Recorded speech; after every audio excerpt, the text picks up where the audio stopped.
සම්මුඛ සාකච්ඡාව මේ රටේ සියලුම ජනතාව නැරඹිය යුතුයි කියලා අපි හිතනවා.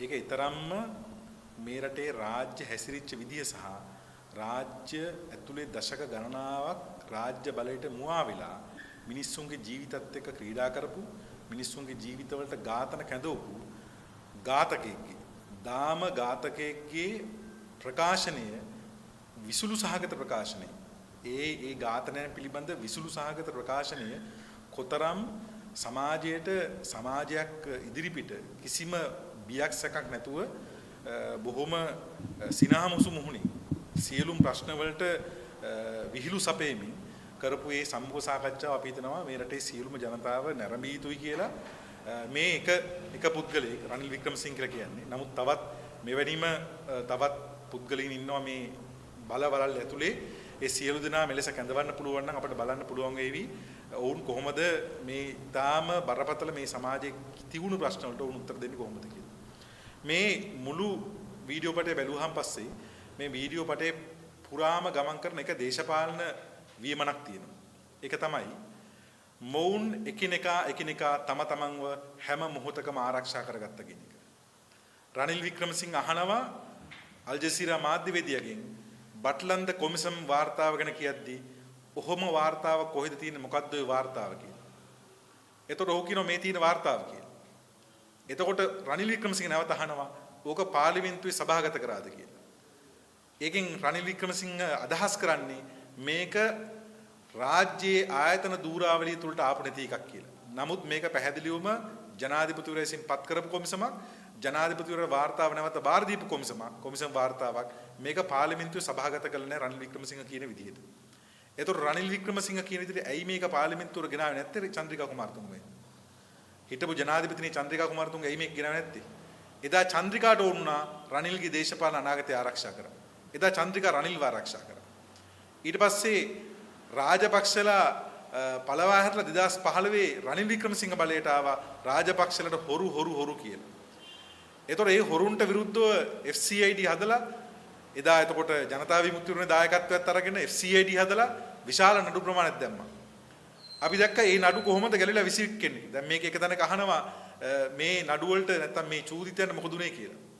ඕක කියනවා මම ඔක්කොටම නඩු දැම්මා කියලා. ලංකාවේ නීතිපති දෙපාර්තමේන්තුව ස්වාධීන ආයතනයක් ඒ නිසා නීතිපති දෙපාර්තමේන්තුව ඒ නඩු අරගෙන යන්න බෑ කියලා අන්තිමට ඉල්ලාස් කරගත්තා කියලා. මේකද ඇත්ත? අපි රනිල්ගේ අහනවා මේකද ඇත්ත? මේක නෙමෙයි ඇත්ත. පිළිවෙලට කියන්නම් මේ දාපු නඩු සියල්ලම පාහේ නීතිපති දෙපාර්තමේන්තුව ඉල්ලාස් කරගත්තා. සමහර නඩු වලට නීතිපති දෙපාර්තමේන්තුව කරුණුගුණ කරේ නැහැ. අතරමැද ෆයිල් එක නතර කරා. ඒ කරේ නීතිපති දෙපාර්තමේන්තුව ඇතුළේ හිටපු තමන්ගේ හිතයිෂීන් හරහා තමයි දේශපාලන අධිකාරිය මේ සියල්ල කරගත්තේ.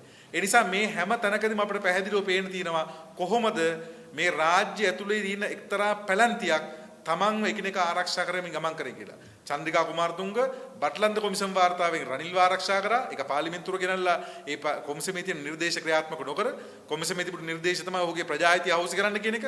කොමිසමේ තිබිච්ච නිර්දේශ තමයි ඔහුට නඩු දමන්න කියන එක. ඒ නිසා මේ සියල්ල තිබීදී ඔහුව ඒකෙන් නිදහස් කරා චන්ද්‍රිකා කුමාරතුංග.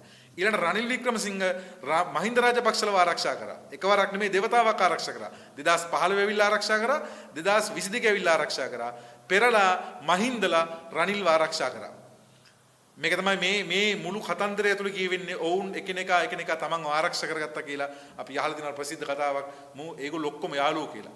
මේ ඔක්කොම යාළුවෝ මල්ලි කියන තමයි මේක පිටිපස්සේ මුළු කතාව පිටිපස්සේ කියවෙන්නේ. හැබැයි අද අපිට ප්‍රශ්නාර්ථයක් ඉස්සරහට අවිලා තිනවා. ඒ ප්‍රශ්නාර්ථය තමයි දැන් මේ යාළුවෝ ඔක්කොම ඉන්නේ දේශපාලන බලය නැති වෙලා. මේ යාළුවෝ ඔක්කොම ඉන්නේ දේශපාලන බලයෙන් පිටමං වෙලා. මේ ඔක්කොම ඉන්නේ එක්ක විපක්ෂ එක්ක ගෙවල් වල. අද බලයේ තියෙන්නේ මේ සියල්ලෙන් අසාධාරණයට ලක් වෙලා තියෙන ජනතා විමුක්ති පෙරමුණ ප්‍රමුඛ ආණ්ඩුවකට. ඒ නිසා බටලන්ද කොමිසම් වාර්තාව පාර්ලිමේන්තුවට ඉදිරිපත් කරන 259ක් ඉන්නවා ජාතික ජනබලවේගයේ. ඒකේ ජනතා විමුක්තියේ සමාජිකව විශාල ප්‍රමාණයක් ඉන්නවා. මේ සියලු දෙනාට හැකියාව තියෙනවා මේ කොමිෂන් වාර්තාව පාර්ලිමේන්තුවට ගේන්න රනිල් වික්‍රමසිංහට රීව බටලන්ද කොමිසමේ නිර්දේශ ක්‍රියාත්මක කරන්න. මෙච්චර කාලයක් යට ගහලා තිබුණු රනිල් වික්‍රමසිංහ ජාත්‍යන්තර මාධ්‍ය ඉස්සරහට ගිහිල්ලා උසුළු විසුළු කරන මේ බටලන්ද කොමිසම් වාර්තාවට යුක්ති ඉෂ්ට කරන්න අද ජනතා විමුක්තියට අවස්ථාව ලැබිලා තියෙනවා.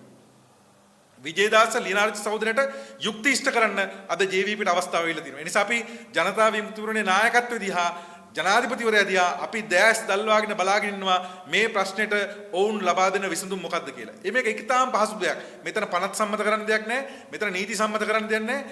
කොමිෂන් සභා වාර්තාවක් තියෙනවා 1997 ඉදිරිපත් කරපු රනිල් වික්‍රමසිංහ සහ මේ බටලන්ද කොමිසම වෙච්ච ක්‍රියාවලිය සම්බන්ධ ඒ කොමිෂන් වාර්තාව සභාගත කරන්න කොමිෂන් වාර්තාවේ නිර්දේශ ක්‍රියාත්මක කරන්න රනිල් වික්‍රමසිංහගේ ප්‍රජා අයිතිය අහෝසි කරන්න අවම වශයෙන් ඒ වගේම ඔහුට විරුද්ධව නඩු පවරන්න මේ අයුක්ති මේ වෙච්ච අසාධාරණ නිවැරදි කරන්න අපි ඒක අවධාරණය කරනවා ඒ වගේම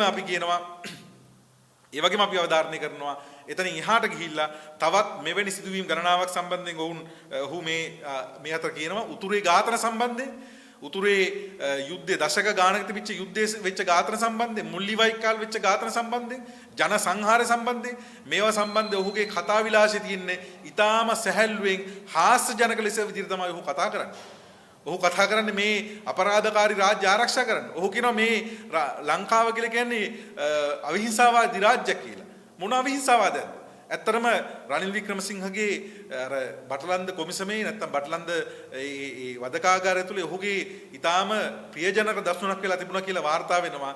ඔහු කැමැත්තෙන් හිටියා කියලා බ්‍රැන්ඩි බිබි වද දෙන තරුණයෝ දිහා බලන්න. ඒ කාලේ ඒ වදකාගාරය තිබිච්ච ප්‍රසිද්ධ දඬුවමක් තමයි ධර්මචක්‍ර දානවා කියන එක. ඒ නිසා මේ රටේ මේ අවිහිංසාවාදයේ තියෙනවා බුද්ධ ආගමට අනුව තමයි කටයුතු කරන්න කියන එක එදා මේ වදකාගාරය තුලේ ධර්මචක්‍රය කියන අතිශය කුරිරු වදබන්ධනය තමයි එදා නම් ධර්මචක්‍රය කියලා ක්‍රියාත්මක වුණේ. ඒ නිසා මේ කියන ධර්ම රාජ්‍යවත් ධර්මචක්‍රයවත් නැත්නම් මේ කියන අවිහිංසාවාදී රාජ්‍යවත් මේ රටේ දශක ගානක් තිස්සේ ජීවත් වෙච්ච සාමාන්‍ය මිනිස්සු දැකලා නැහැ. ඒ මිනිස්සු දැකලා තියෙන පැහැර ගැනීම, අතුරුදහන් කිරීම, ඝාතන, පොලිසිය ඇතුළේ කරන ඝාතන, වෙඩිතබා ඝාතනය කිරීම, කහබලවලු කළු කොටි මේ ආදී සියලු දෙනාගේ ඝාතනය කිරීම තමයි අපි අපේ අත්දැකීමෙන් රට ඇතුළේ දැකලා තියෙන්නේ. උතුරේ ජනතාව දැකලා තියෙන මේ අත්දැකීම. ඒ නිසා මේ රාජ්‍ය මේ මිනිමරු රාජ්‍යයේ දාම ඝාතකයෙක් කරපු පාපෝච්චාරණය නැත්නම් දාම ඝාතකයෙක් තමන්ගේ දේශපාලනය සම්බන්ධයෙන් කරපු ඒ ඊටාම විසුළු සහගත ප්‍රකාශයක් විදිහට තමයි අපිට මේ වාද සාකච්ඡා පේන්නේ.